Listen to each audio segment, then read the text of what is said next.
Las Vegas leaders say that they are continuing their commitment to bring more international tourists to the area. At today's LVCVA meeting, leaders discussed the recent success of several international initiatives, including adding a new nonstop flight from Harry Reid to Paris.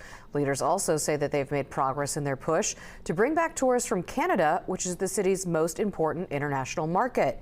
The LVCVA says it just finished its Eastern Canada sales mission in the hopes of reigniting tourism from that part of the country.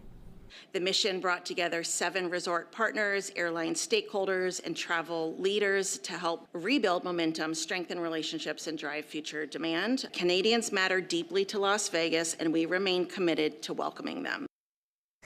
Last week, the LVCVA released a report showing Canadian tourism to Las Vegas dropped more than 17% last year.